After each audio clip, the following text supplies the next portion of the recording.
Hello and welcome to another episode of Thank You For Spore-ing, the show that would stop at nothing to get just one more silly pun. I am Eric Scull, and joining me, as every week, Chad Hopkins. Hey, Chad. Hey, Eric. How's it going? Good, we're here. We did it. We did do it. I feel a lot more dehydrated than I was before watching the episode. You do a lot of running in place, or Yeah, this is my exercise time. I got a treadmill set up. No, it was very obviously caused by crying and a lot of it, and that's okay. Yeah, it was a good episode. It is okay. It's okay to cry always, even when not watching sad TV. But this was sad TV, and I'm very excited to talk about the final episode of HBO's The Last of Us season 1. I can't believe it.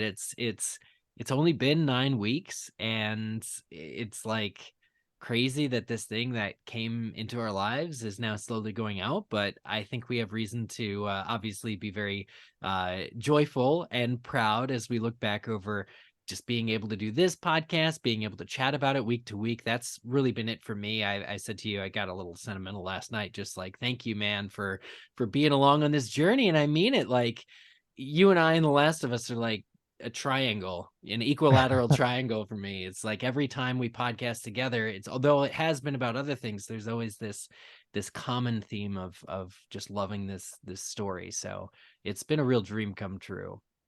It has been a lot of fun. I've talked about how I've never done event podcasting like this before, and so that's a different thing for me, to watch something and immediately after to talk about it for an extended amount of time, often longer than the actual episode was airing for. And I've been trying to cut that down, but no, that's okay. I personally love longer podcasts, so hopefully everybody else is into that as well. I was pre-gaming a little bit earlier today with some friends. I've got a friend who watches event TV but won't watch until the final episode is out, so she can watch all of it.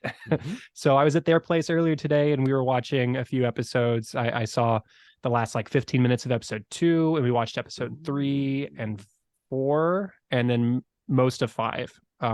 So that's what I saw pre-game earlier today, and then I drove home and ate some dinner, and then I put on The Last of Us, and here we are. Yeah, move aside, Oscars. This is Bella and Pedro Day. Yeah, absolutely.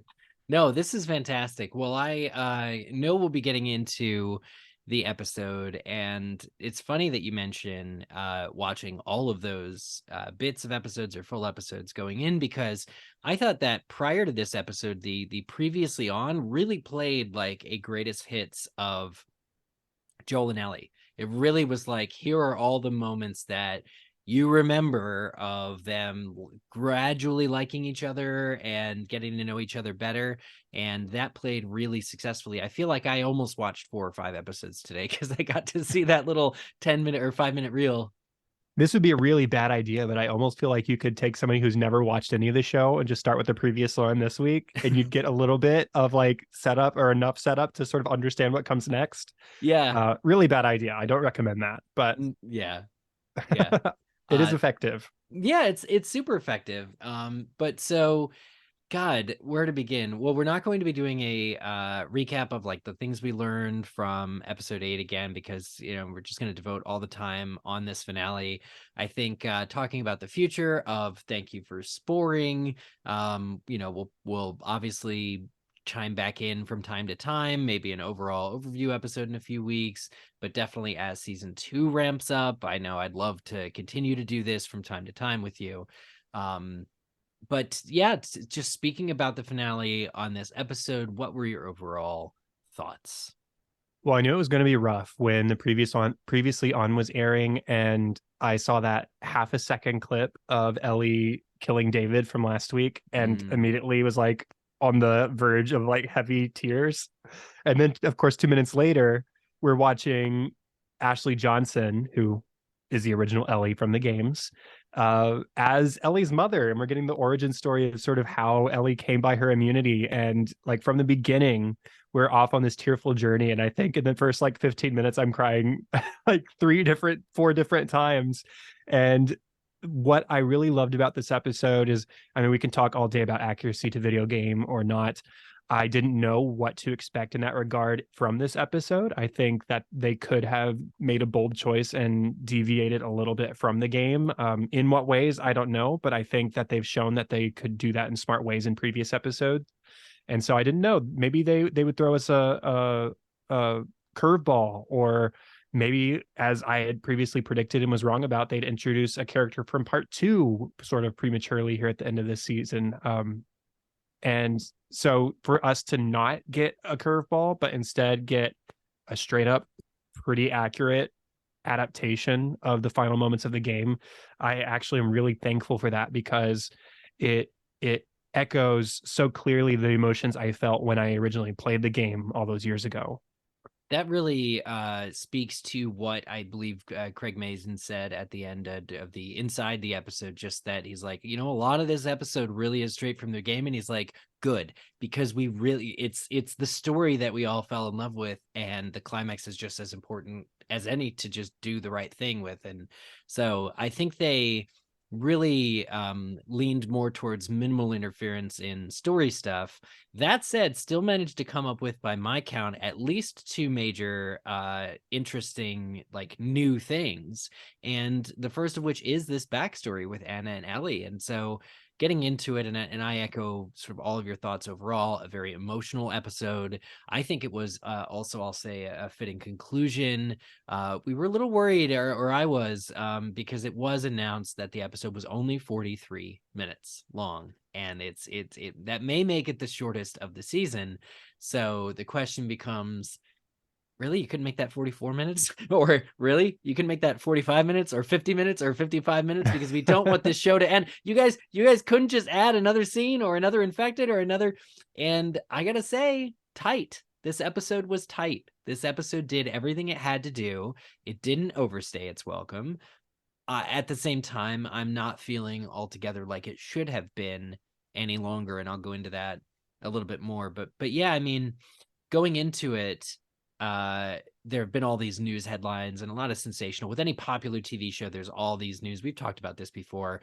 These stories get blown up. There's this headline they're running with all these gamer review things, et cetera, et cetera. Well, there's this quote from one of the interviews that Bella Ramsey gave where she said the finale will be divisive. And we were wondering, well, okay, why? Obviously, there's this choice that Joel makes in this episode that is very divisive. But Right. now then we got worried. What if Right. another We didn't major know change? Yeah, I think we discussed this last week. Does divisive mean divisive to the fans of the game who expected it to go a certain way and they were going to change that, or divisive in the sense that the original game was divisive? Like, obviously that's a very controversial ending for that video game. It always has been, and they talk about that in the behind the episode at the end as well. And so clearly that's what she was talking about, and it was just sort of sensationalized. Yeah, which great. Phew. because though, I mean, I've been along with you watching this. Every deviation they take, I think we like it. We really actually like it, not just because it's unexpected, but it really informs the story and the wider world. So the deviations and the additions, and I'm really excited to talk about those additions that are in this episode. So let's get into it. Anna and Ellie, and sort of like how just heart-wrenching to see this woman's struggling. She's not in a safe place when it's time to give birth, and she is having to defend herself with nothing but a knife, which seems very reminiscent to multiple times to experiences we've seen Ellie through, not to mention most recently at the end of the last episode. So she's got nothing but a knife to defend her. She's all alone. The people she was expecting to meet up with at this house, at this farmhouse, seemingly tranquil farmhouse in the middle of nowhere, idyllic place to retire, ends up going to barricade herself in a room, but that's not enough. She is bitten before she can die, or before she can kill the infected. And this means that although her child may live on, she does not have very long in this world to get to know her and spend time with her. I thought Ashley Johnson was fantastic in that. It's nice. I mean, obviously, we see how fantastic she is in the video games because that's all motion capture. So we're seeing Ashley Johnson's performance, but to see her face is always just going to be a little bit of a different feeling. Mm-hmm. Watching what's going to happen, what's going to happen. We were pretty accurate in how we sort of predicted things were going to go last week. Mm-hmm. But the moment that she notices the bite after she's killed the infected is so reminiscent of that moment when Ellie notices the same thing in Left Behind. And the emotions that I sense that she's going through in that moment, like the absolute utter panic as she realizes I'm not going to be around with Riley, who I have just sort of professed my love for. And likewise, Anna here, I am not going to be around to see my daughter even live the week. I'm not going to be around for that. But then Anna has the immediate also worry of needing to cut the umbilical cord because of the possibility of the infection spreading to Ellie before she even has the chance to live further than this time. And so Yeah. I love that sort of duality of that moment, like the panic of losing her life and her ability to be a mother, but also wanting her daughter to have the chance to live. I mean, it's such a tender thing, not just because she's holding this newborn, but the words that she's telling her and the little set. This is what made me cry, is the little thing she says to her, like, "Yeah, you tell him." I think is the first thing that she says, because the baby's crying. Obviously, it's like, you tell the world, and it's yeah. Here's a kid that grows up. We see her at age 14. She's really got something to say. She's really got a lot of anger and a lot of screaming to do, because the world is horrible. But just seeing Anna go, "Yeah, you tell him," is just so, oh, it gets me. It just gets me. It's like, yeah. And then the worst part is, as mad or as upset as Anna might be, that she is not going to live very long, she has to pretend it's okay. She keeps telling the kid before the opening credits, she says, "It's a hey, yeah, it's okay." Like you do to a baby. "It's okay. Mm-hmm. Yeah, yeah." And it's everything is farthest from okay. The connection I want to draw is that that's almost like a good bookend to the end of the episode, where a would-be parent has to lie to their kid, or chooses to lie to their kid as the That's easier true. kind of thing. So, hey, it's okay. Yeah, those small words just really, it's just fantastic. It's phenomenal. And then Marlene arrives on the scene after the credits Yep. and finds Anna singing to Ellie. And obviously, we know it's Ellie's knife, and she's got it to her throat as she's singing as sort of a precautionary measure. Like the moment I feel myself twitching, I'm going to end it to protect my baby's life. Mm-hmm. Um, and we get the confirmation of Anna's and Marlene's relationship. They've been lifelong friends. And the way Anna just begs Marlene to take Ellie, to find someone to raise her, to give her the knife, that's already tough. To watch your friend dying on the ground and being responsible for the well-being of her child that she just gave birth to, but then also you need to kill me so that I'm not going to turn into one of those infected. And the absolute weight of that choice weighing on her, like, how can I kill my best friend in seemingly cold blood, whether this is happening to her or not? This is a hard thing to take somebody's life. I don't suspect that Marlene at this point in time has had to do that too often, despite being in the early stages of what a firefly is. We don't really know like to what extent they are at this point. Right. Yeah, and it's all about dying with dignity. This is a thread. I'm starting to think that all of the times we've seen that come up throughout the season has been leading to this. Essentially, the reason Marlene does it, although initially she refuses, is because because that's Anna's choice. This is, if you choose to die, that's okay. I will shoot you. Like, because it would be worse to be turned. And Bill and Frank choose their death. It goes back. There's many more examples of this. It's really a, being presented as an option, as a choice if you live in this world, in I think a sympathetic way. The people who do that sort of thing in this show are not villainized, and yeah, we see what you become if you don't. Mm-hmm. So especially if if you've been bitten, so it just makes sense. And I think that parallels or mirrors the choice that Ellie doesn't get at the end of the episode again. You'll have to remind me, in the game, has Marlene known Ellie since birth or just for a really long time? It's interesting. In during the early moments of Left Behind, when you're walking with Riley out of the Fedra sort of school, it's indicated that Marlene did know Anna, and pretty well. And in fact, one of your decision tree options that you can ask Riley much later on, after you've thrown bricks at cars, is, what did Marlene say about my mom? And actually, there's a whole little backstory where it said that Anna was like a nurse, Mm-hmm. actually, and things. So you could, yeah, they've known each other. I don't know if they're lifelong friends, but in the game, unlike in the show, both Riley and Ellie are talking about Marlene and know about her before Riley goes off to join the Fireflies. So Interesting. Marlene has some kind of a presence in Ellie's life. Right. Yeah, early. Yeah, I'm looking, just sort of glancing through a Wikipedia page Mhm. or a wiki page for The Last of Us, and there's even stuff that happens with Marlene in American Dreams, which is the prequel comic to even Left Behind. And I'm not going to read all that right now, but if anybody's interested in that information, that's out there. And plus, you should go check out American Dreams because it's really good. Yeah, Um, I the recommendation that I got was a YouTube yeah, video that goes through page by page. yeah, Um, I think I was the one who put you onto that, that which was is really cool. probably you. Yeah, Yeah, and I have watched some of it. It's really good. yeah.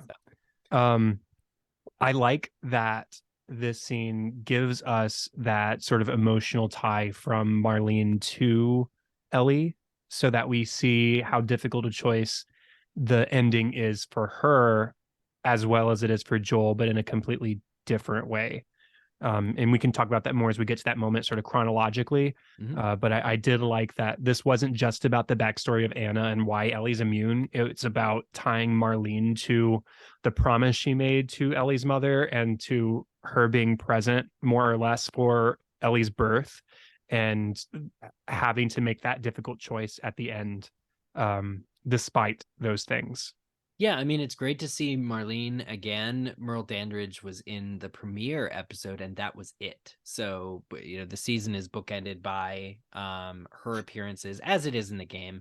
But seeing her come back, but then giving her the added little bit of the flashback, really shows what an overpresent. Like, she didn't need to be overpresent in the show to be established as a woman who has known Ellie her whole life and can make this kind of a call, this terrible choice, this terrible call that she has to make, but she is capable of doing it. And I think by the end of this episode, you realize it's the right choice. And when she says to Joel, not to get too far ahead of ourselves, it's what Ellie would want, I agree. It's absolutely what Ellie would want.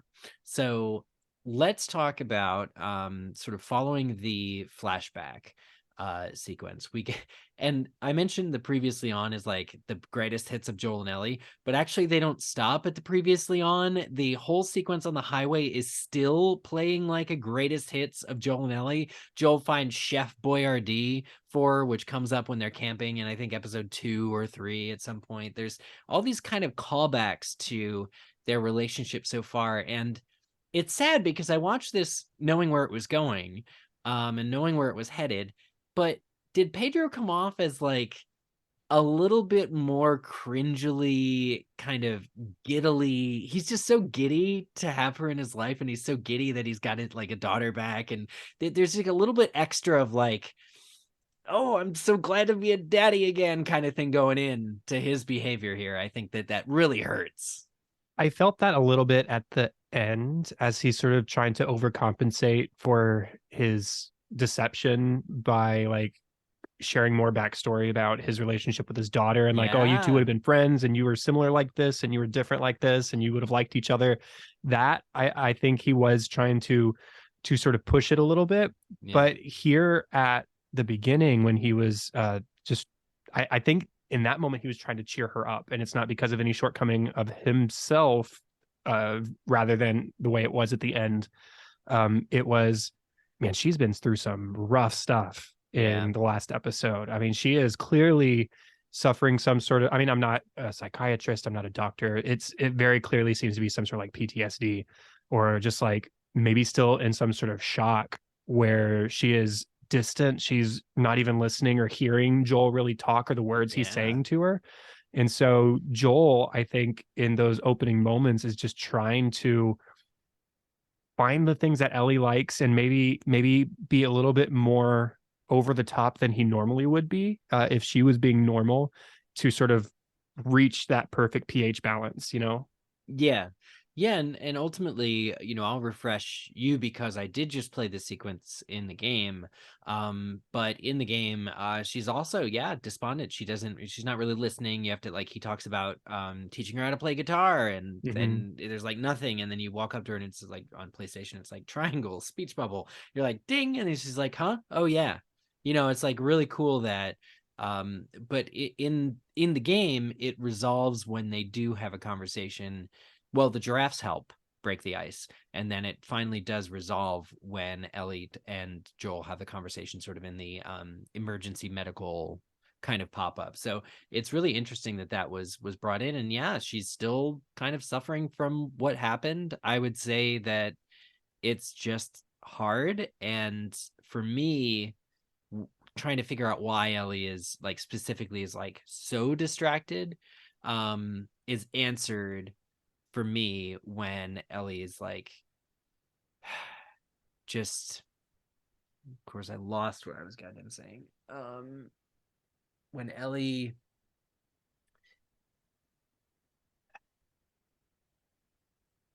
for me, why Ellie is so despondent is immediately resolved after they have a conversation about going back, and she says, no, this has to mean something. That is where I think it's not that she's pre guessing whether he's going to want to go back, but I think that she's making up her own mind that this journey, because of all she's been through, it can't be for nothing. And like, so she herself is she's listless and despondent because she herself is trying to make sense of why it's been happening, and then decides it's happening so that we can get here. It's just like she's like just connecting with what has to happen moving forward. Right.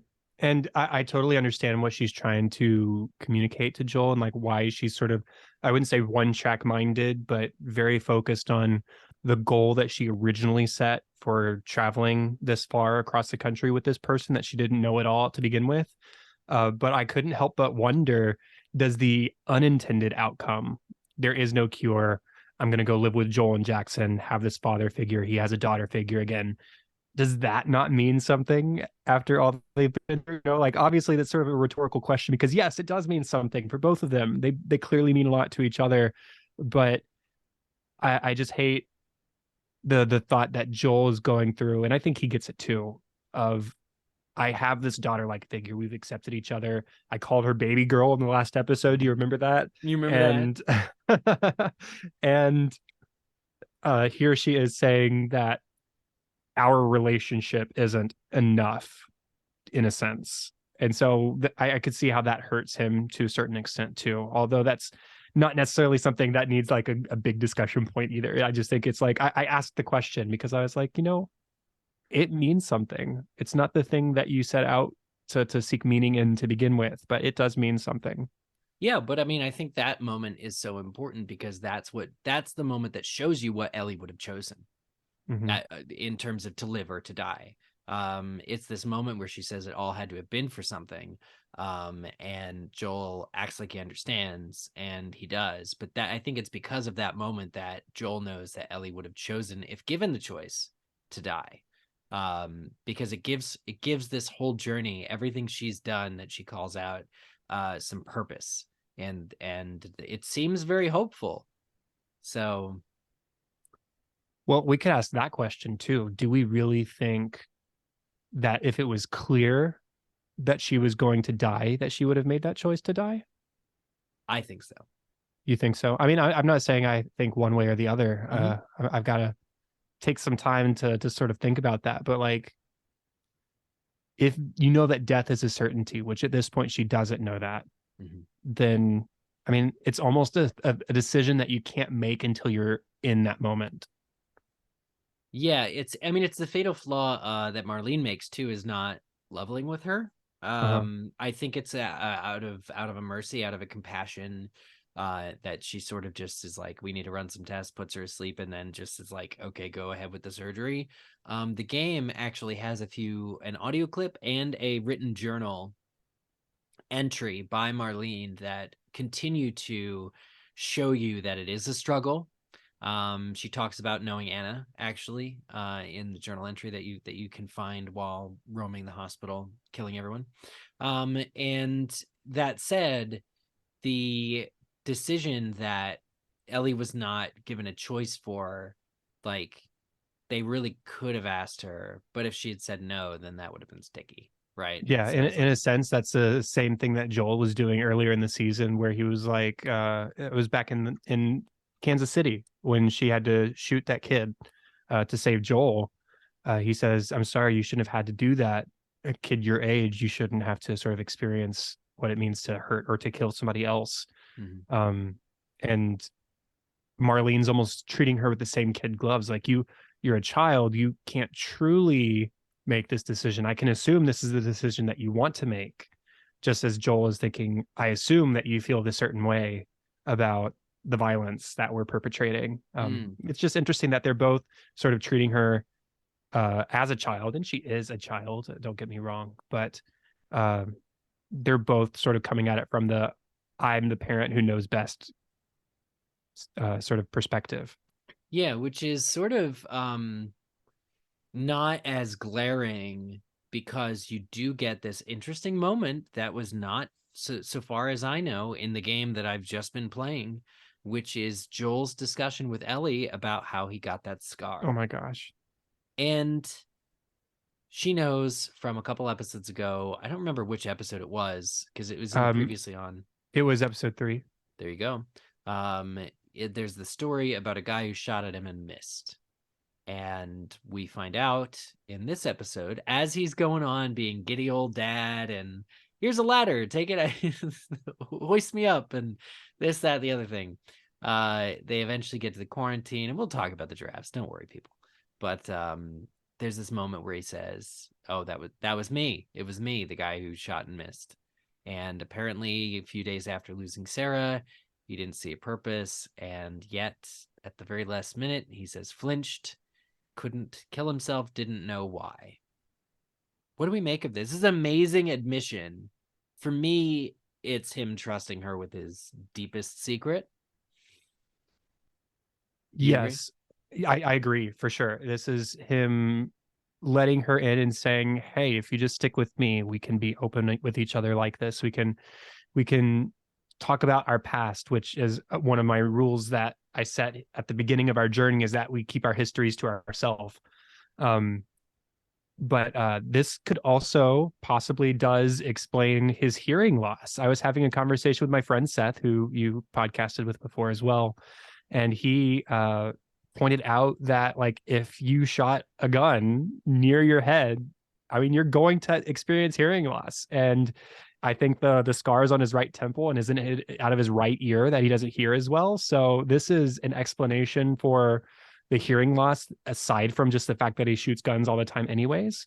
But in his view, this could sort of be a physical weakness that resulted from an at the time mental weakness, which Yeah. may be another reason why he walled off his emotions so tightly for so long, was because of that moment of weakness he had for expressing grief, and to not put himself through that kind of thing again. He has to not get close with anyone like that again. Really, I really nice. Yeah, I like all of that analysis, and adding this moment for them to level with each other is sweet, because you do see how much Ellie cares about him when she hears this story. And yeah, it plays very well. And let's talk about the giraffes. We Well, got this. Yeah. there's one more line from that scene, since we're already talking about it, that murdered me. It destroyed me. Oh, great. Where, I sorry for overlooking it, question yeah, mark. Uh it was. I'm trying to remember the exact context. I don't want to mess it up here. Let me look at your notes where you've got more dialogue than I yeah. do.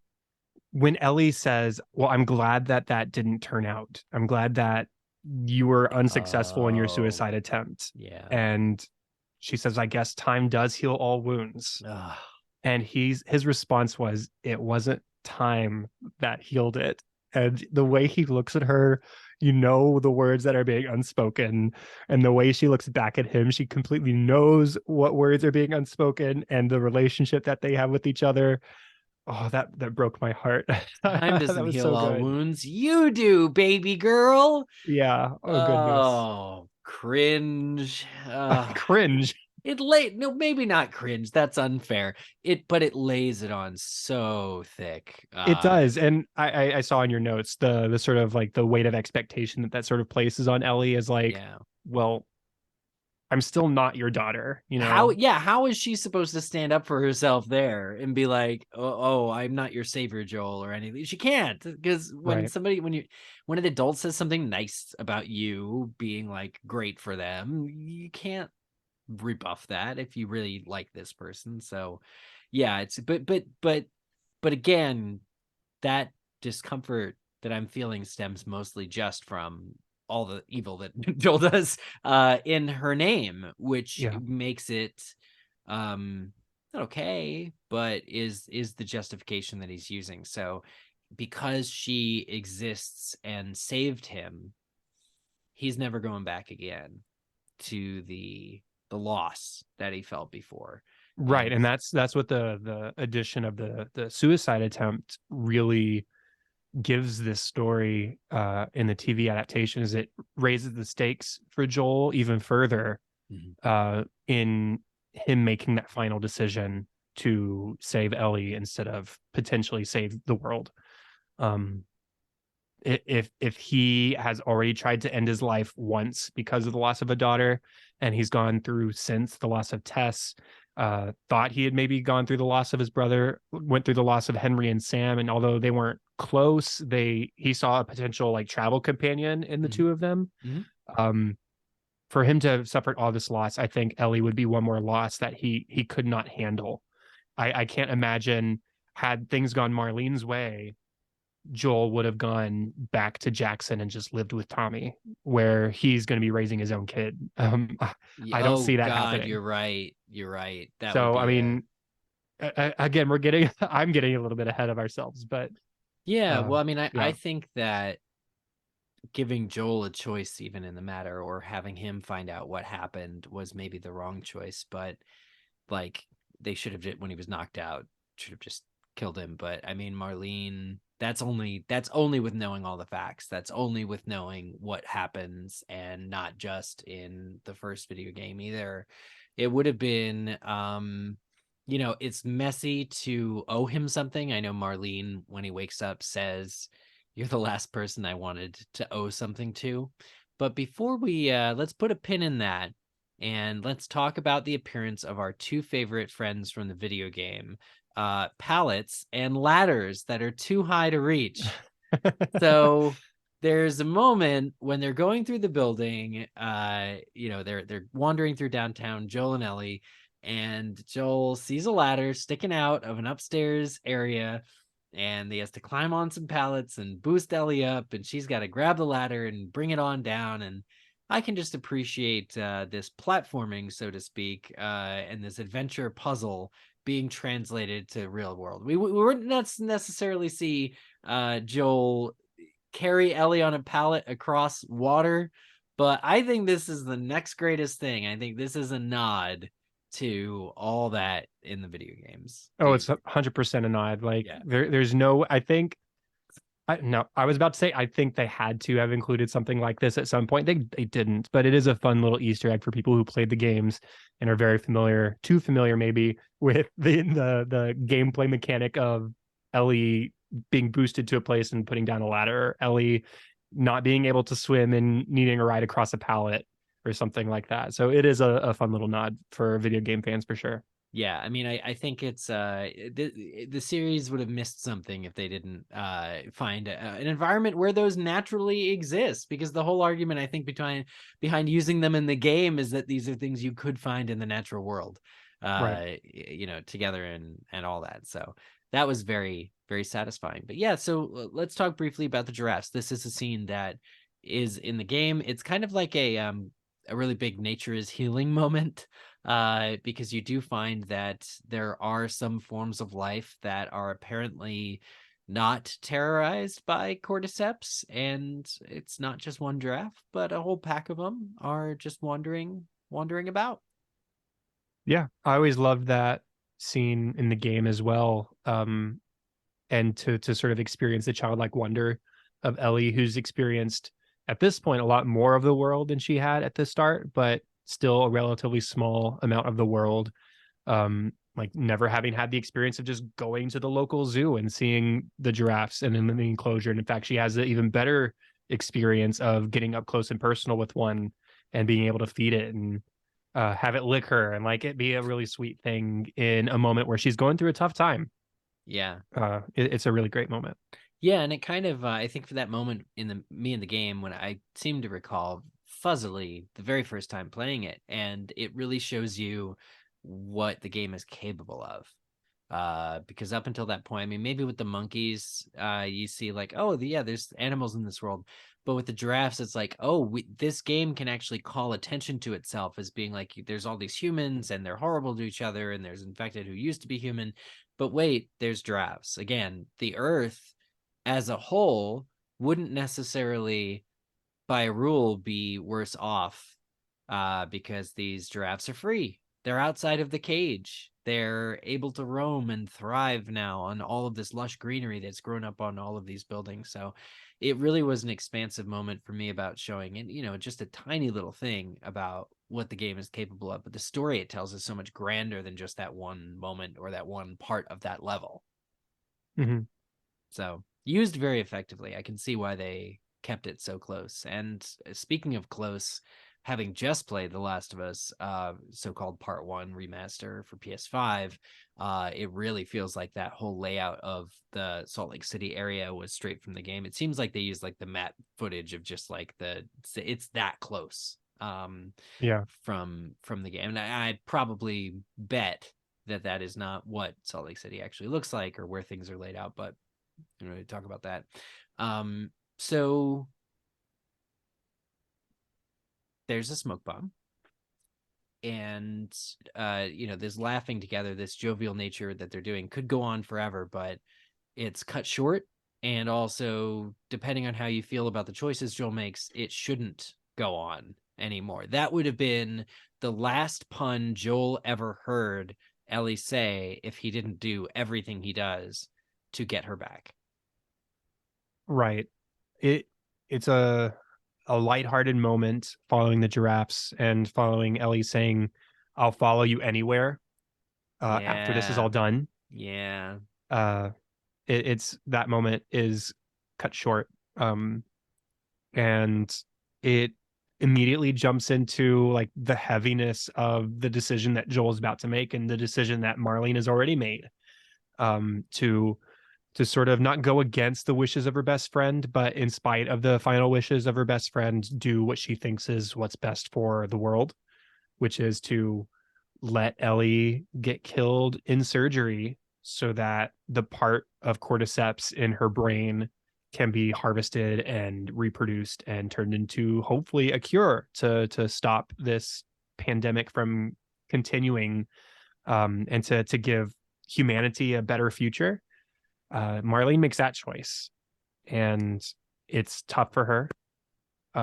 But it's, again, what she feels is right. And Joel, as we've already talked a little bit about, is now stuck with this impossible choice of, do I do what Marlene has told me to do and like take my pack and take Ellie's knife as a memento of this journey and just go live with my brother as he gets to have the family that I don't? Or do I slaughter everybody in this hospital to protect the person that I've come to love? And I mean, we know the choice that he makes. But I also thought the moment where Marlene sort of realizes that this is not the Joel that she knew. Yeah. I liked that moment because she was expecting Joel to be the same sort of hard ass that she's known all these years. He wakes up and she says, "You're the last person I wanted to owe a favor to," because that's the kind of person Joel was. Joel was not, and you could argue is not, a good person. He's got this positive relationship with this kid, Yeah. but he's not a good person. He's done some terrible things, and he's about to do some terrible things. But Marlene sees the connection that he and Ellie have forged with each other, and then she realizes, oh, giving him this information was a bad idea. Yeah. In the game, there's a line that says, "You're the only person that can appreciate the gravity of the choice I am making." And there seems to be some level of need where she's seeking kind of validation for that. I appreciate that they've navigated around that line in the TV show. And it seems to be as if, like, that's the favor that Marlene is owing him, is letting him live, letting him walk away, which is, to her downfall. But she is a decent person. She has kept Ellie alive. She's kept her promise to Anna for as long as possible. And I personally let her off the hook here, because when you're faced with it, but I think I wouldn't be if they didn't also add a little bit more details about the science, right? So they explained a little bit more about the science, about what makes Ellie so unique. Things like the messenger DNA or whatever is like reacting, and it thinks that Ellie herself is cordyceps, so it doesn't infect further. Like that little bit extra little detail there that is explained by Marlene, for me, gives me enough to, it kind of is the linchpin that's like, oh, this cure actually probably would have worked. Messenger RNA, messenger data is how the two main COVID-19 vaccines operate. Yeah, I was going to bring that up if you didn't. Yeah, so it is another potentially timely sort of revelation of explaining what exactly is going on inside Ellie so an audience might understand. But I think that little bit more was necessary, because if it's totally up in the air, if you think it's a 50-50 shot whether the vaccine would have worked, you would say no, killing Ellie was not an option. But if you think it's a 51% chance that the vaccine would have worked, or 60, or I think probably, I'm gonna myself personally gauge it probably around 80, then it allows you to feel all the things I think you're supposed to feel with the end of this episode, which is that what Joel did was wrong. Which is, I think it's very important that you feel it's wrong, which is, I think, what Craig Mazin says. He says you're just supposed to understand why he does it. Right. And we can talk about this further in spoilers if we're going to do any. I don't want to do major part 2 spoilers, but we could do some part 2 spoilers at the end. That seems reasonable. But this sets up in a pretty big way, maybe even better than the game does some events for part 2. I'm interested in, I want to pull that thread, whatever you're talking about, in spoilers. So the actual Joel rampage moments, what are you feeling? I felt the same thing, or a very similar thing to what I felt when watching Ellie kill David last episode. Although this is an entirely different situation. What you see are characters pushed to their very brink of sanity to a certain extent. And like, one track, there is only one thing I can do in this moment. The only thing Ellie could do was take a meat cleaver to David's face. And the only thing Joel can do is grab a gun and get to Ellie no matter the cost. And it was really tough to watch, not because, well, it was just really tough to watch because the heartache he would feel having lost Ellie, but you also know in a way how this is tearing apart Joel's humanity even further. Um, and though he is doing it for love, he's doing it for a positive reason on his end. This level of manslaughter, any level of malicious lost life is not okay. And it was just really tough to watch, knowing that he's going through this really tough emotional thing and he's using that as an excuse to end so many other lives. And there are shots where there are characters that are slaughtered that we just linger on for a Yep. moment. Yep. And this is just a person who is existing in a hospital and now they are dead. We see a number of them unarmed, or they stop reaching for their weapons. They hands up, don't shoot me, and he shoots them and he walks on. And this is just Joel methodically going through the what came to mind for me is an old scene from the 1984 movie Terminator, where Arnold Schwarzenegger as the Terminator, not the good Terminator, but the original, he's the bad guy in this movie, opens fire in a police station. And he shows Mm-hmm. up and you actually see the police. So he starts firing. All the police are ducking. They're going into the hallway. They're seeking cover. They are firing back eventually, but like initially they're stunned, then they scatter, then and he goes room by room. I think there may even be a shot or two of the shell casings falling. Very, very reminiscent. And terrifying. This is Joel terminating everyone for love, yeah, but this is not like all the humanizing that Ellie has had of an effect on Joel this whole season has not, as it turns out, been leading to his redemption. In fact, he's now more human than he's been in 20 years, but now he's also going to be more inhuman than he's been in 20 years too. Well, you see his weariness fade away. You see his old age fade away. He literally, I mean, for all intents and purposes, he becomes the Terminator. He is just cold heart, dead set on killing and getting to Ellie, and whoever steps in his way, heaven help them. Like there is there is no mercy to be had. The only time he shows mercy is when he reaches the surgery room and he doesn't kill the nurses. Right, which And you have the option to kill them in the game. yeah, I was gonna say that as well. Yeah. That in the game, I know a lot of people kill the nurses because it is a possible thing to do, and you sort of assume you've been killing everybody else up to this point. Why not kill these people too? And it turns out you don't have to kill the nurses in the game in order to move on to the next thing. I mean, the only imperative thing is you kill the surgeon, and then you're able to move on. So I was worried that they were gonna have Joel do the cruel gamer thing and kill the Yeah. nurses. Yeah. And I was thankful that they didn't. Yeah, I think the reason that he didn't in the game is first he has his arms full. Mhm. See, and I think that sets up a false expectation that when he's confronted in the parking garage, oh, he's got his arms full, nothing bad can happen, which is a nice trick. But I also think that it makes that scene more emotionally about what he needs, and what he needs is Ellie close to him. So once he gets what he needs, he does leave. Mhm. He's only a monster insofar as he's being kept from Ellie. Then once he Right. has her, he immediately it just sloughs off, and he's no longer the kill everyone monster. We think, at least it seemed so in that moment. Right. And I mean, we talked about this. We Joel could not have gone through losing Ellie the way he lost Sarah. He couldn't have done it. I really don't think he could. I don't think there, like I said, there's no future where Joel leaves Salt Lake City without Ellie and goes to live the rest of his life with Tommy. Yeah, This time the man would not have missed, you know. yeah, Um, I think that even if in his rampage he had been unsuccessful in saving Ellie here and had been killed in the attempt or something, he would prefer that to living any kind of life without her. So he makes this terrible choice. And I mean, in a certain way, it is a suicide mission. He's one man yeah, against all these other people.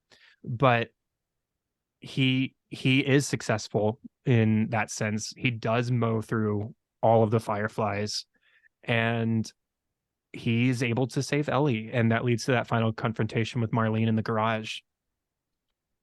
So Marlene asserts that he knows that Ellie would not want him to have killed everybody and take her away. And Marlene says, we can still go back. We can still find a way. And at this point, she's talking about almost like finding another doctor with his help, because I think she's pretty out of guise. So there, she's still trying to de-escalate. And I think at this point, she knows she's done a drastically wrong thing in letting him live. But if she already wasn't going to give Ellie the choice, she absolutely should not have given Joel the choice. That was the fatal flaw there, because right. Joel has done what he's done. But leading with compassion, I mean, who are we if we don't have that compassion still? And she just is killed because she gave Joel a chance and he squandered it. He did not have the strength or conviction to do what she's doing. Mm-hmm. And the way they frame this or present it in the show, I think is very similar to the game. Correct me if I'm wrong, where you get the confrontation with Joel carrying Ellie in his arms and Marlene holding the gun to his face, and she lowers the gun saying, hey, you know that this is the right thing to do. You know that this is what she would want. You know that this is the right thing for humanity. And we cut to Joel has made some sort of decision. He's in the car and the camera is only on him. We don't see any sort of side view where Ellie's in the picture as well. And so you think for a moment, okay, Joel did the right thing. But then the camera turns, or you hear Ellie rustling in the back seat, and he has brought her with him. And so you know exactly what happened. And we even get to see it happen where Joel shoots Marlene while holding Ellie from under her leg. He shoots her with the pistol, and it's really masterful storytelling in that reveal. It was in the game as well. Is that how it was in the game? Yeah, I thought so. Having seen it too recently, very exact. So a really great way to sort of sow doubt in the viewer and think, maybe Joel made the right decision, but then kind of secretly knowing deep down that there's no way a man who just killed all these people in this hospital made the right decision in the end. I'm glad you said that. There really is no way to excuse what he's done, and I think that's crucial. There cannot be a way to excuse it. Up until now, everyone he's shot has wanted him dead. Up until now, everyone he's shot was corrupt or bad, or I shot people, but only who deserved it. We get hints that he killed innocent people, but this is the time where you see they're laying down their weapons. They were going to allow him to walk away. There was no harm, no foul, and he still killed them all. And not only killed them all for shooting at him, but killed them in advance of them maybe coming after her again. Because now that they know what she is, that's why he kills Marlene at the end. He says, you just come after her. Now that they know who she is and that that a cure is possible, anyone left in that hospital now is going to seek her out to be that cure. And that's the one thing he can never let happen. So he kills everyone who's in his way. Right. And drives away. Right. And almost like a leave no witnesses situation either. Like there's no one to refute the lie that he tells Ellie in the end. Right. That there were dozens of immune people and they tried everything and it wasn't working. So, we just left. And also there was a raid as we were leaving. I got you out safe, but everybody else kind of sucks for them. I love it because it's heartbreaking watching Pedro as Joel just bullshit. Like, oh yeah, and then there were all these other people too. And like, yes, it works in the game. The lines are in the game, but in the show, again, there's this added connection of he just did this super selfish thing, but is still coming across as trying to be her dad about it. And I don't know, it just plays extra rough, I think, for me, in a good way. Right. And that goes back to what we were talking about earlier also about how in these final moments of the episode, before Ellie asks that final question, Joel is kind of hamming it up a little bit. Like he's opening up to an extent he never has before and talking about Sarah so openly and how they would have been good friends and how they were like each other in some ways, but not like each other. All this stuff. You would never get that earlier. Right. Yeah. This is Yeah, this is him trying to almost apologize without telling her the truth. Very much so. This is him Yeah. overcompensating so that Yes. it's almost BSing to the point where he can believe it. He's saying things like that. He's bringing up Sarah. He's bringing, because he's like, and I just got another daughter. Yay. Yeah.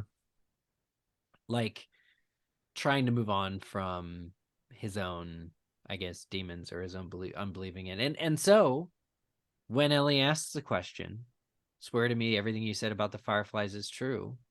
And he says, I swear. Not too quickly, but he like puts on a brave face and says, I swear.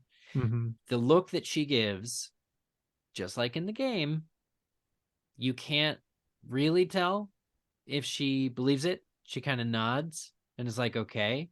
And it can mean, okay, she believes it, that what he said was true. Great, fine. She's sad, but okay. Or the sadness that you see in her eyes can be she realizes she was just lied to. She may understand it was for a good reason, but she is disappointed in Joel for having done that. Either way, she's stuck and trapped. And of course, Bella Ramsey offers her thoughts. The inside the act, they talk all about it. Mm-hmm. But I love that if you're only looking at the episode, it is still vague what's Right. going on behind her eyes. Right. I love that Bella's like, Ellie knows deep down that Joel is lying. Yeah. And But no, I want to be clear here. It's right. supposed to be vague. Oh yeah, absolutely. Yeah, I wasn't Yeah. necessarily agreeing with her or Yeah. otherwise, but I was going to ask that question. Like, do we think that she trusts and believes him? And I think you could argue either way. Yeah. I think that what you were saying about her being disappointed, it's not necessarily that everything Joel told is a lie, but it's clear that he's hiding something, or as you said, Yeah. overcompensating for something. And Yeah. it's pretty obvious in that sense that that is what he's doing, is not giving her the full story, whatever it is, whether it's just a lie of omission or whether it is just straight up bald face lying, which is what he is doing. And for Ellie to just sort of accept, okay, you told me yes, and I told you I would follow you, so here we are, let's go to Jackson, I guess. Yeah. I mean, we've established that Ellie is, I mean, the show has multiple times, to use a Bostonism, we've established Ellie is wicked smart.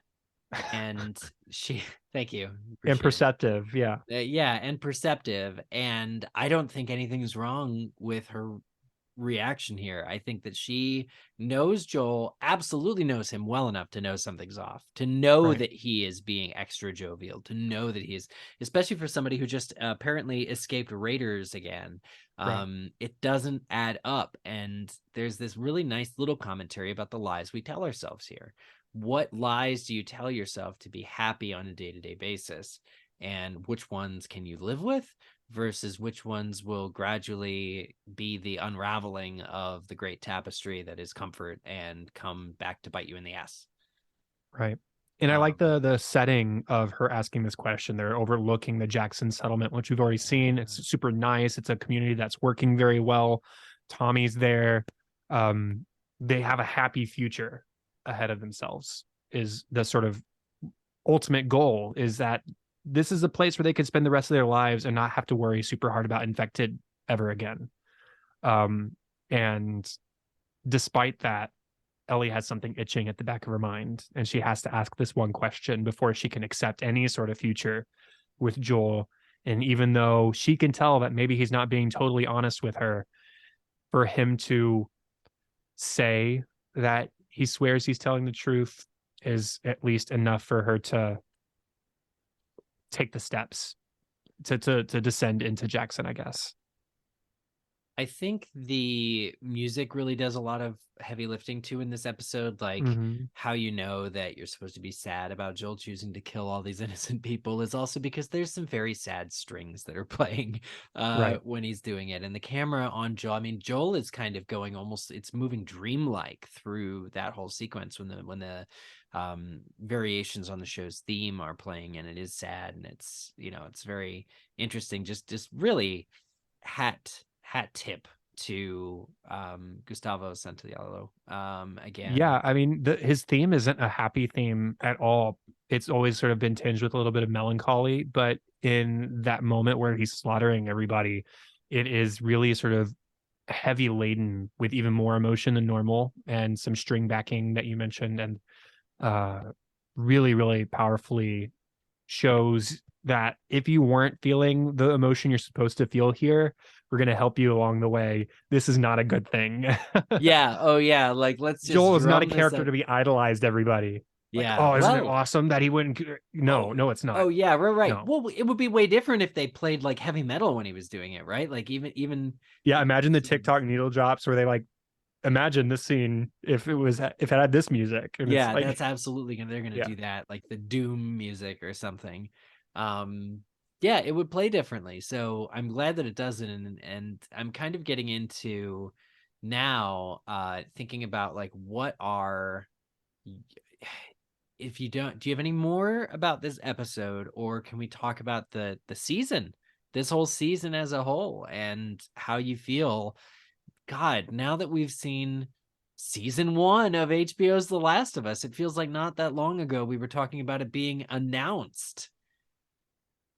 So, man. Yeah, I was sharing with you yesterday or the day before that I recently listened to our very first episode of the podcast talking about The Last of Us together when we were talking about The Last of Us Part 2, the video game, 3 years ago, Yeah, nearly, which is June of crazy. 2020. Yeah. And uh, looking at that journey that you and I have taken, and sort of we recorded a couple follow-up episodes to that as we were talking about the TV show and about fan casting and about news coming up and all that kind of stuff. So the long journey of this has been really fun. But then the sort of week to week joy and heartbreak of watching this show and like wanting to see how closely it follows this game that we love so much, but also wanting to see how it deviates and rejoicing the way it deviates. Like I said, I watched episode 3, the Bill and Frank episode earlier today, which is a complete, I wouldn't say complete fabrication, but it doesn't happen that way in the game at all. And so for us to have like these moments where we get something completely new, it's been really great to see how they have adapted this for the TV in a way that is emotionally fulfilling and uh, affecting in really powerful ways. Yeah, and I want to call out that that's also a reason why this episode and this podcast of Spore-ing, this event series, has been coming out on the Thank You for Spieling podcast feed, is because that is episode 1 of Thank You for Spieling's podcast, where we do dig so heavily into Last of Us 2. It just felt like a natural connection. All the follow-up episodes, like you said, have all been on this podcast feed, so it just made sense for many reasons, but especially that one. Any listeners that now would like to be spoiled on the entire events can visit one, although I think we do a spoiler kind of, we talk about like half Yeah, and half, don't we? yeah. The first 30 minutes, 40 minutes or so of that episode are spoiler free. Yeah, overview. So you can kind of get a Yeah. sense if any listeners want to know a little bit about what the second game is about emotionally. Check out the first 40 minutes, and then Yeah. if you want to know more, check out the remaining 2 hours We as did we go talk a long through time. scene by scene of I mean, that. we But never talk a long time. no, never, never, Ever. never, never, never, never. But going to overall thoughts for me on this season, it's exactly like you said. I've been shocked. I don't know that I don't know that I've been, what was it? Kind of going off of what Craig Mason said, that players of the game as they watch the series will be startled. I don't know that I was startled by the choices. That still is a very startling remark to have made. But the thematically, I agree with it 100% that it never quite felt like we could count on knowing what was going to happen. Um, but by the end of it, I absolutely trusted. Even the runtime being released ahead of time of this episode like shook me a little, but I had such faith at this point in the adaptation and all the choices that they're making that it really, for me, made me be able to go into the whole show comfortably. And that's really what this season is to me, is like a perfect, that we managed to enter this series. Like when this series started, it was a very true reality that not many video game adaptations were good. Period. There were a few here and there, but not many were good. And now, leaving this series, here's one that not only was good, but actually maybe even a masterclass level like lecture and experience, an essay on how to adapt a story and making changes and having a confidence in making changes and having a care and a creative hand in it. It just like everything they changed, I'll say, works for me. And that's just shocking because some of the things they changed were shocking, but not startling. But yeah, it was all very good. I really liked it. Yeah, and without spoilers of the next season, it gives me so much hope and so much faith in the showrunners and the people making the show and the people in the show to look forward to part 2 and knowing, I mean, I'll just say this much. Part 2 is not as beloved as part 1 is as far as video games go. Wow. There is some stuff in there. Is all I will Is say. There's there? some stuff in there. And Yeah, I that's actually a key point to call yeah, out, like you're saying. Yeah, go right. on. Yeah. The two of us were big fans of part 2. Yeah. And I think no, I'm not going to say what I was about to say. No, That's not too in the far. minority, but also you're right. I mean, given that even this season has seen its naysayers, and even people weren't necessarily happy with this adaptation, as I think you and I glowingly were. Yeah. Part 2 is even more divisive Yeah. for everybody. Right. And so it gives me a lot of faith that they're going to, one, adapt part 2 as faithfully as they feel they need to. And two, that when they adapt part 2, they're going to make the necessary changes to make it work for TV and to maybe even improve story aspects that they feel they can improve upon, because that's what they did here. And so I'm really excited to see, knowing what quality they are meeting when making the show, what they do with season 2, and hoping that they continue that level of quality. And maybe they make it just as faithful to the second game as they have made it to the first game. I'm okay with that. But I'm also curious to just see like what they do. Like I just can't wait. I'm excited. Yeah, I mean, just this series had an uphill struggle, not just overcoming the bias against video game adaptations, but in revealing and introducing the world to another Joel and Ellie. After, as you pointed out, these characters were motion captured. That was really them acting in the game. It wasn't just voiceover, which in and of itself is impressive, but it was also motion capture acting. And so these two people, these two main characters in Joel and Ellie, we were introduced to, we fell in love with, they inhabited their characters, they inhabited the world. All of that all had to happen in this series, and they still managed to do the entire plot of the first game. So as far as expectations moving forward, yeah, I mean, it's just like they're going to do it again. They're going to continue to do everything they need to do to make a good show.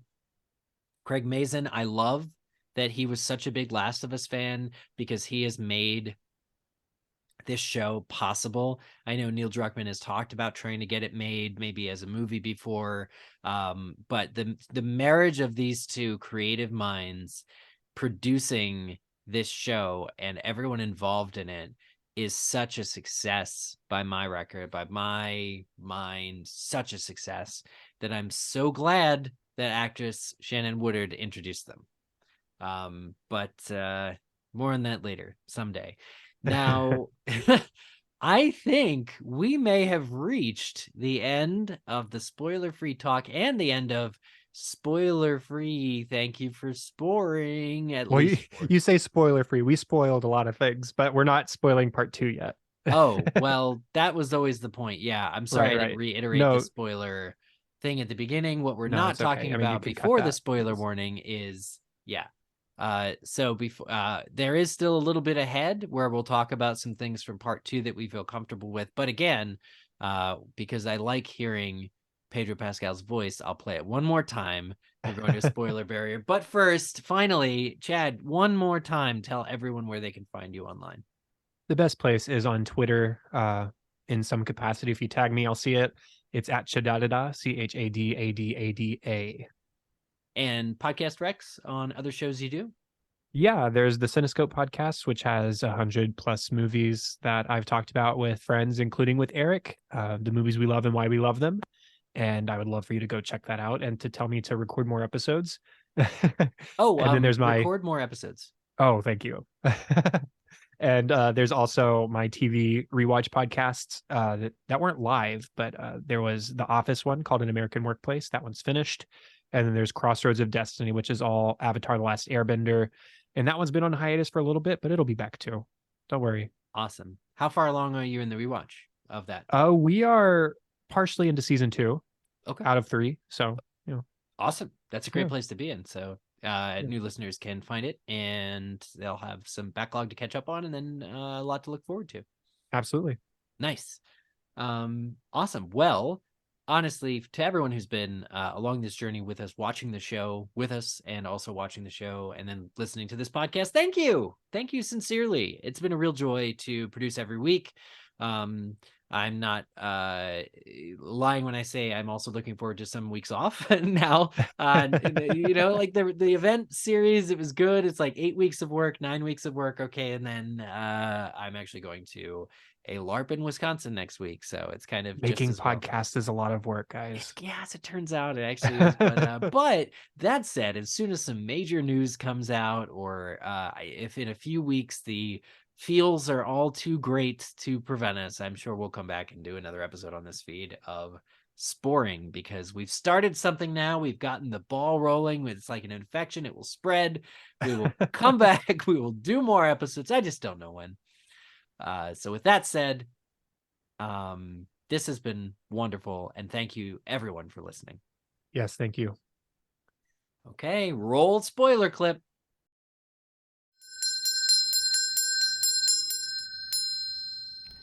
Spoiler time. This is a section of the show placed behind a spoiler warning, because, as Pedro Pascal says, some things must stay sacred.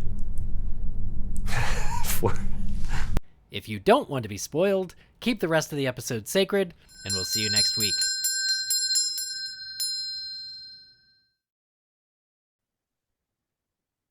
And here we are. So, Chad, you indicated earlier in the episode that you felt that this season 1 finale may have set up part 2, obviously even better than the game does. Because the game, by the time they made part 1, they didn't know part 2 was coming many, many years later. But what exactly did you mean by you think that this really set up season 2?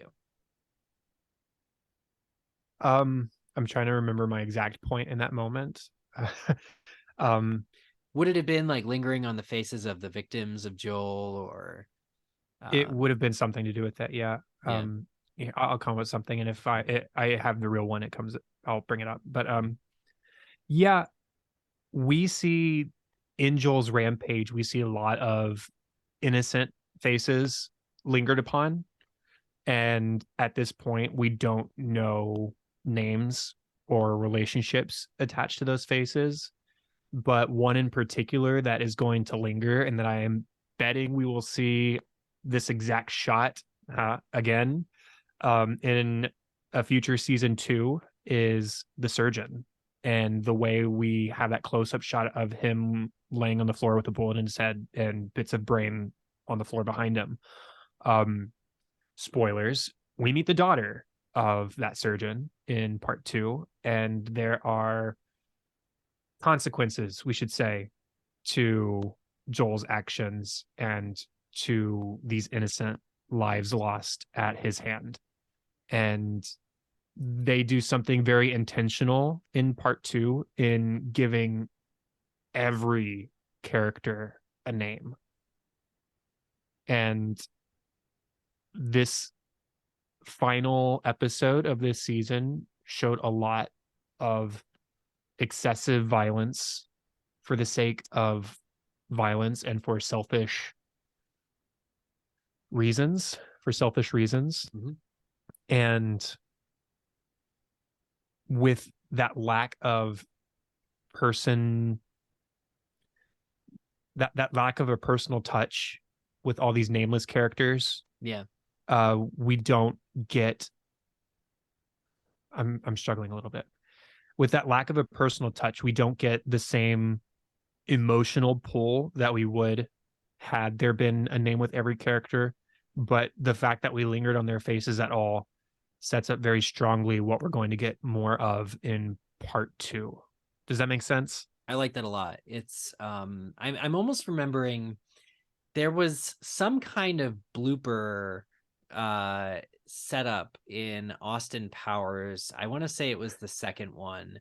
All the actors were involved still, but it was like a behind the scenes on the innocent people that get shot in like the Shark Tank and things. And it's like, listen, these were real people with real families, and it takes you around and is like a sympathetic look at Austin Powers just going in and shooting everybody, and then the Wilhelm fall, and it's like supposed to be very, very funny, but it kind of always works to be like, listen, any loss of human life is a tragedy. It gets played with sad strings, and you don't even need to stretch it to feel that way about the people in this episode, because the show is already telling you it's a sad thing and a tragedy. Our character, Joel, is breaking bad. He was never good to begin with. Not since the very first day one of the outbreak has he ever been pure.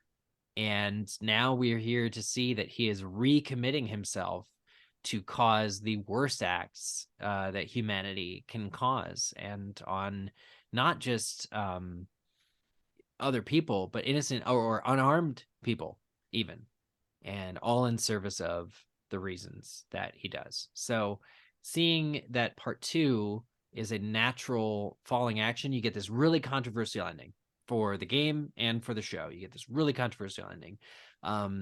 Letting that sit and paying it off eventually in part 2, as they did, with having this action that Joel does have natural consequences, is 100% the thing that they should have done and did do eventually with the game. So I can appreciate that season 1 of the show stuck so closely to that ending, because and didn't shy away from it, because as sad as it's going to be, or as sad as it might be to like speculate or see people say he should have done this, he should have done that, what they can't get out of is sort of the consequences of doing something like this, both internally between relationships of the characters that have survived, and externally, like you're saying, the more people that we will meet with other names that happen to be present or nearby when this all occurred, all were people too. And what right does Joel Miller have to end their lives to save this one girl? It's clearly the wrong choice, and it's treated as such by anyone who may have survived that hospital. Right. And I mean, that's a major theme of part 2 overall, not in necessarily exclusively Joel's actions, but in everybody's actions in part 2. Everybody has to face consequences for their violence and for their hatred shown towards others. And that's to see them set that up and to see them explore that already in season 1, I think really bodes well for how faithfully they'll adapt those themes in season 2. I completely agree. And, there was some speculation in previous spoiler segments of Thank You For Spore-ing as to whether or not we would get Abby in this game. There very easily could have been like a cracked door opening, somebody going up to that surgeon going, "Dad," Right. in this moment. We didn't get that, but we also didn't not get Abby in this episode. Do you want to explain? Because I found this, I was going through the credits, but I want you to talk about it. Yes. Laura Bailey is a voice actress, mostly, or at least that's what we know her for, because she voiced a character named Abby in The Last of Us Part 2. Now, we do not see her as a character named Abby in this episode, but she does make an appearance as one of the nurses in the surgery room according to the credits. And I think I saw somewhere, I haven't looked to confirm this, but that she actually voiced one of those nurses in the game as well. She definitely voiced some incidental characters in the original The Last of Us. Whether this was one of them or not, I'm not sure. Interesting. But yeah, it was fun to see Laura Bailey show up in the credits. It's the funniest thing about it is that they did, in the end, make Abby present at the murder of that surgeon, whose name is Jerry, we can just say. Right. But it's exactly like you're talking about, the gradual evolution into everyone has a name, and the effort to humanize even the most tertiary, background characters is such a strength of the like it allows them to tell the story they need to tell in part 2. Right. I was a little surprised that even in the credits they didn't name the surgeon. Yeah. I also see why they didn't. Like, I understand, like, or mostly me, I think, sort of speculated that Abby would show up by the end of this episode and would give us the sort of lead into season 2. But I understand why they wouldn't, because when they filmed all of this, there wasn't a guaranteed season 2. You don't want to set things up too early and to have that sort of unresolved ending of like, okay, well, who is that? And then we never get a part 2 to like follow up. So what I think will happen is we will see that shot of the surgeon almost exactly the way it exists, and we will pan out. Who knows? Maybe they've already filmed this. I don't know. It would make sense if they did, because this takes place in the past in relation to the future part 2. But my point is, we're probably going to see that exact shot and then pan out, and boom, there's Abby walking up to see her dead father. And so we can expect to see that in the future in some capacity. But I'm kind of glad that they didn't in this episode. Yeah, it would have overloaded the episode, I think, with too many things. When I understand it's like it's the shortest episode they've done this season, and anything else would have overloaded it. That doesn't feel right, but it absolutely, like, in context, this episode told a very straight story. Joel is going to stop at nothing, for better and for worse, to protect Ellie. Boom, that's their relationship, and she's gonna allow him to lie to her face, whether she believes the lie or doesn't. That's their relationship, is they now rely on each other and will continue to do so. Right. It's great. I don't mind a narrow scope from here or there. They just allowed themselves I think they leave the door open a bit. Maybe it's that Joel leaves the door open to the medical room. Who knows? The survival of the nurses, though, perfectly lends itself to, there is a human being who can tell anyone who walks in what happened and who did it. Right. That's true. So that's at least a little hopeful. What are your thoughts? Kind of the only other thing I wanted to touch on, now that we've seen the whole season, now that we know what was and wasn't hinted at, how do you feel they should go about adapting The Last of Us 2? That's a really good question. One thing I mentioned I mentioned earlier that I recently listened back to our The Last of Us Part 2 video game reaction episode. And one thing we talked about earlier in that episode was the length of Part 2 versus the length of Part 1. Because, I mean, Part 1 is not a long video game. You can get through it in 15 hours, maybe 15, 20 hours, depending on your pace and what kind of collectibles if you're on grounded versus if you're on Eric's story mode. Yeah. You could go, it's not a long game. Part 2, by comparison, is at least twice the size. At least. And so the curiosity is, are they going to have a longer season? Are they only going to adapt part of the game for season 2? Are they going to cut stuff to fit everything in a same sized second season? We don't know. Now, I would kind of like to see part 2 of the game split into maybe 2 seasons. I don't know, filming wise, how that would work. Like, would they all film it at once just to avoid the sort of accelerated aging of characters and stuff like that? You know, like Lord of the Rings were all filmed at the same time, right, so that characters didn't look dramatically different between the 3 movies. Same with the last 2 or 3 Harry Potters, I believe, were all filmed relatively at the same time. But I just don't see how they can take another 9-episode season and adapt an entire second video game that's already twice as long as the first video game. So there's plenty of room for things to be cut down or to be expanded upon or whatever. I mean, we've already talked about how the second game starts off in Jackson. We've already seen Jackson.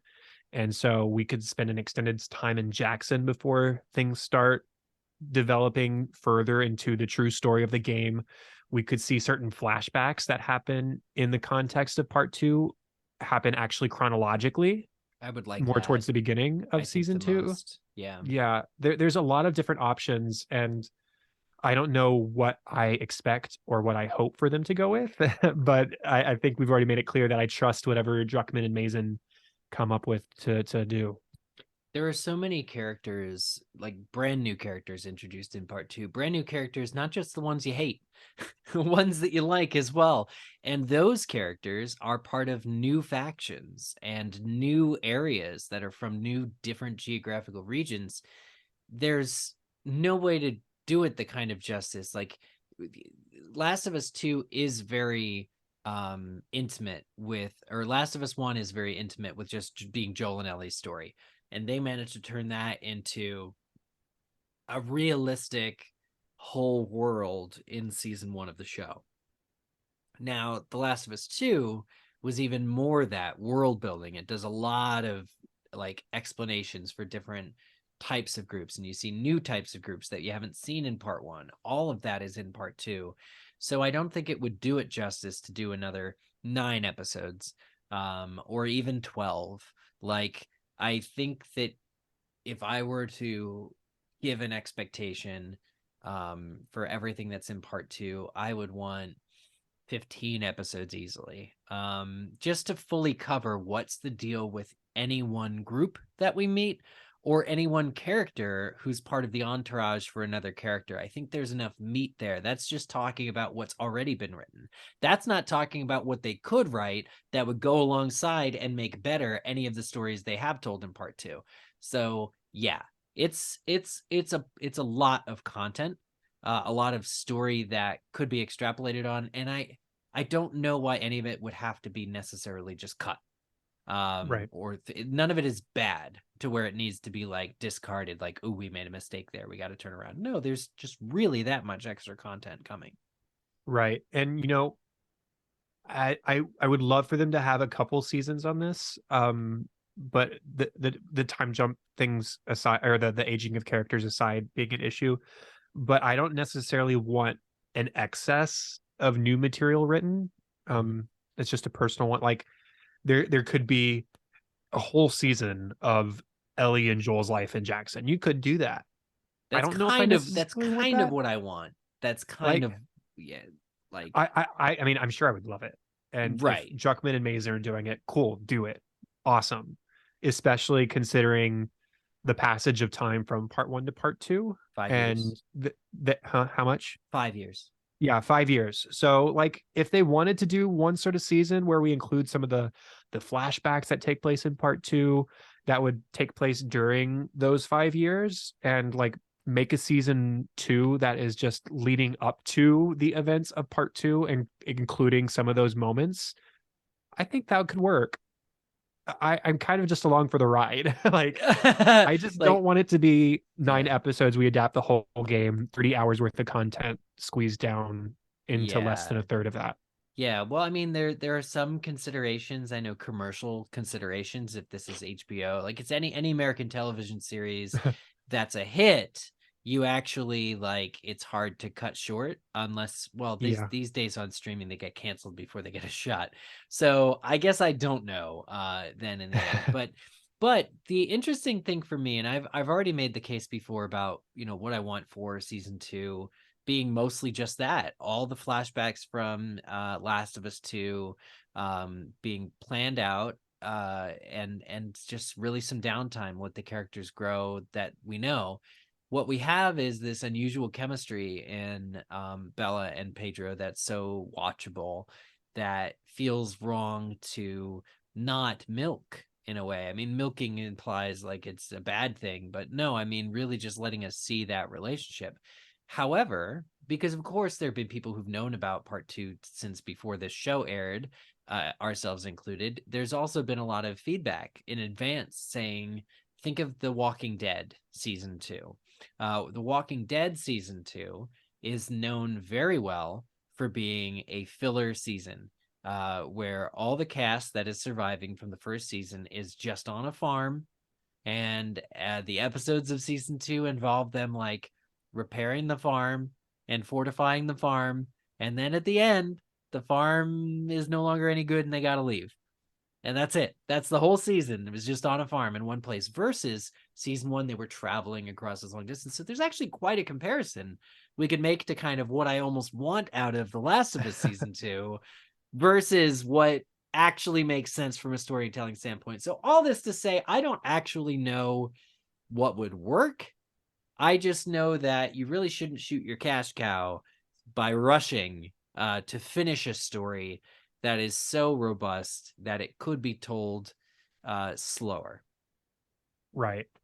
I would venture to say I think that part 2 will probably be 2 seasons. You know, I don't even want to commit myself to that.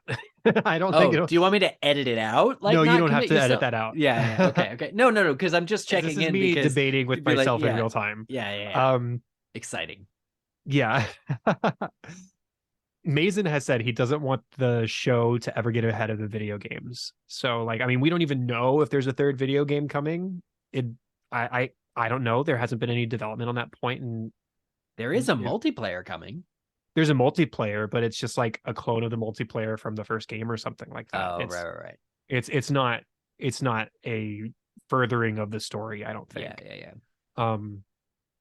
But they're not going to come up with new stuff post part 2 without it being adapted from a game. Yes. At least at this point in time. Now, maybe Mason or maybe Druckmann says, hey, we're not going to make a part 3 game because it wouldn't work, but this could work in I don't know. Does HBO ever do seasons that are longer than 8 or 9 or 10 episodes? I want to say probably not, although the shorter episodes, the ones that are like 20, like Last Week Tonight with John Oliver airs on HBO, and that's, I mean, here's tons of those. Here's just sort of my thought process, and I'm going back and forth between a few things. We typically only get 8, 9, 10 episode seasons from HBO. And we've already made it clear that part 2, in our opinion, wouldn't really work in that amount of time without some like beefy episodes, like hour and a half, at least. Hour to hour and a half. Oh, I didn't even consider that. If they're all premiere length episodes, okay, fine. Yeah, like Stranger Things season 4. Yeah, fine. That's fine. Yeah. So, I mean, if they did that, that would work. But I also don't know if they would split it into multiple seasons. I don't know if they would do that. That seems like a lot. Now, if they filmed it all at the same time and did like season 2 2025 and then season 3 2026 because it's already filmed and we're just putting it together, maybe they could do that. Yeah, I don't know. There's just so many possibilities, and with the game being so much longer and so much different, I don't know what I want, because to the point of putting a sort of filler, quote unquote filler season 2 leading up to part 2 of the game, the events of part 2 of the game, and including flashbacks from part 2 of the game. The flashbacks work a specific purpose in that game of providing some levity, because again, spoilers aside, part 2 is a dour game. Yeah, it is rough. And so you take out those moments of levity and put it earlier, and then it's just chronological. Let's just spend time with our characters making poor decisions and facing the consequences of their actions. Like that sounds like a not good time. No, you're right. Well, in that case, then it may be that they don't chronologize the events of part 2, but that you do get sort of the flashbacks. It's serving exactly the same purpose, right. But it would still fundamentally have to be different than how the show handled flashbacks in this season. Right. Because you couldn't just count on it being 5 minutes at the beginning of an episode, right, or some little thing. The flashbacks that you get in part 2 are all episode worthy, I feel. Right. Yeah. So All of the that's kind of, flashbacks in season 1, except for Left Behind, were new material. that's shocking to realize that you're right. Yeah. So the only other thing that I want to talk about regarding this, and before we end our finale episode, is that I'm surprised by my emotions here a little bit in talking about Joel and Ellie, because I was of the mindset throughout the whole season that what I want out of season 2 is a lot more jovialness, a lot more banter, a lot more comfort, I guess, than the events of part 2 might allow. In the vaguest sense, I'm still trying to be vague. But following this decision, seeing it on screen, Joel kill all these people, and see Ellie kind of, even in this little moment, suffer from his lie. I also don't know that I want a prolonged wait to actually see the consequences of what happens chronologically. So I guess if they did a so-called filler season, I don't know that that would be letting the characters off the hook or trying to downplay maybe the impact. I think maybe the fact that this episode was so impactful is made better if the very next few episodes do immediately start talking about consequences. Yeah, that's true. Like, I mean, imagine the beginning of season 2, we get a previously on The Last of Us, and it ends, the previously on ends with the events of this episode, and then boom, we go into episode 1 of season 2, and oh no, if it isn't the consequences of my actions. Exactly. Like, I can't imagine anything being more impactful, and I'm equal parts terrified that they'll do that and terrified that they won't. Right. Like, that would be the way to get the most impact. But again, everything we've said so far in the spoiler section too, I do want more time in this sort of calm area before the events that are part of an action game, an action shoot 'em up game, before those main events in part 2 that make it an action game start happening to our characters. I want that levity, but I also don't want them to have to be like reminding us after many episodes where they're just on a farm, like reminding us of the terror that we felt or the sadness that we felt when Joel was going on a rampage in this episode. It has to be, somehow you have to keep that front of people's minds, I think, while giving us the levity. And that's going to be a hard, tricky task too if they do decide to prolong things. Yeah, agreed. So, again, I think the biggest takeaway for me looking forward into part 2 is this season has shown me to trust Mason and Druckmann and team, and I'm along for the ride. Me too. I wonder if there's anybody else from the games that they could possibly cast in the show next season. Well, Laura Bailey's got to play some sort of other significant role following. Oh yeah. I think that's fair. And Shannon Woodard. Yeah. And maybe Troy Baker can be a clicker because I know that's what he wanted to do. Oh man, I mean, we're just so blessed. I just think this is tremendous acting. I'm so glad Pedro Pascal was able to work around his Mandalorian schedule and manage to be another daddy figure. I think it's brought him a lot of good exposure. I know we didn't watch the Oscars tonight, but I think he presented there. And not that he necessarily would have needed that role to, do this, but I just love that. I love seeing him on the timeline every day. As part of being in the hosting SNL, all as a part of this show and what this show might have brought him. So that's cool. And same for the other actors that have appeared on this show. If it raises their profile to have been part of something so diverse and so exciting and so watched as this show, then that can only have been another benefit to making the show at a time like this. Again, this story has been around for 10 years, but somebody named Craig Mazin and somebody named Neil Druckmann believed that it warranted a retelling. And having come to the end of this story and tonight's episode conclusion, I can say I agree with that. Yeah. I mean, I have friends in my church group, shout out Ithaca, that have been watching the show but didn't play the game. either of the games. And do you think they'll go buy the game? Do you think this show sold a lot of video game units? I do think it did, but I don't think any of these people are gonna oh buy yeah, the yeah, video yeah. game. Right, you said church group. Okay. What, you're not Yeah. gonna like bring your PlayStation to church and then get in the downstairs? I don't know, maybe. You should, yeah. Yeah. No, but I think this show has had a lot of wide appeal, further than the video game itself would, just because it's a video game. And so I'm glad that this maybe did sell copies and maybe might lead to a Last of Us Part 3 at some point. I don't know. But in any sense, I'm just glad that this story, which is just a great story, game aside, it's a great story. And Mason says this in the behind the scenes of this episode too, that it's one of the great video game narratives of all time. If not the greatest, I think he might maybe even he may even say that, yeah. To open that story up to the wider world. I really love that. You made me just think now, as a closing thought, because Mason does say this is the greatest story ever told in the video game format. What are other ones that come close for you?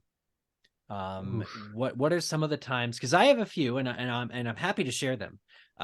But stories that moved you the most that were told in the video game format that have or haven't received an adaptation, would go? Like, that's the prompt.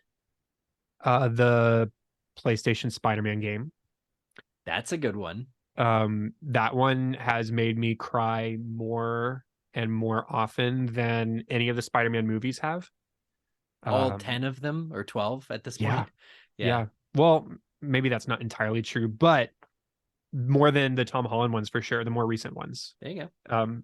But let's see, both of The Last of Us, Star Wars, Jedi Fallen Order. I wouldn't necessarily put its story way high up there. Okay. Horizon Zero Dawn. Yep, good one. Which I have Uncharted 4 specifically. Ooh. Uncharted 4. Okay, that's the one with Sam. That is the one with Sam. And it is written by Neil Druckmann. Who voices Sam Drake?